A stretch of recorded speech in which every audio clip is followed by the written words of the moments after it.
ગુજરાત વિધાનસભાના નાણાકીય અને બિન નાણાકીય કામોની અસરકારક દેખરેખ અને કામગીરી માટે વિવિધ સમિતિઓની રચના કરવામાં આવી છે।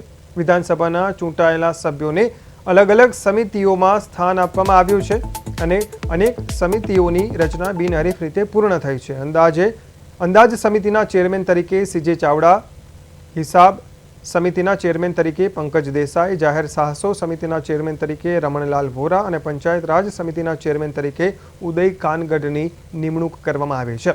આ ઉપરાંત બિનસરકારી કામકાજ, ખાતરીઓ, અનુસૂચિત જનજાતિ કલ્યાણ, વિશેષ અધિકાર અને અનુસૂચિત જાતિ કલ્યાણ જેવી વિવિધ સમિતિઓમાં પણ ધારાસભ્યોને જવાબદારી સોંપવામાં આવી છે। જેમાં 4 નાણાકીય સમિતિઓ છે। તેમાં અંદાજ સમિતિની અંદર જે માન્ય સભ્યશ્રીઓ ચૂંટાયા છે તેમાંથી ડૉક્ટર સીજે ચાવડા, જેમને અંદાજ સમિતિના ચેરમેન તરીકે નિમણૂક કરવાનો નિર્ણય કર્યો છે।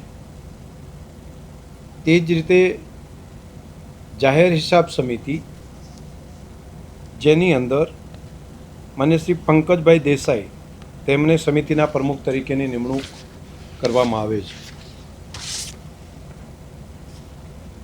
જાહેર સાહસો માટેની સમિતિ,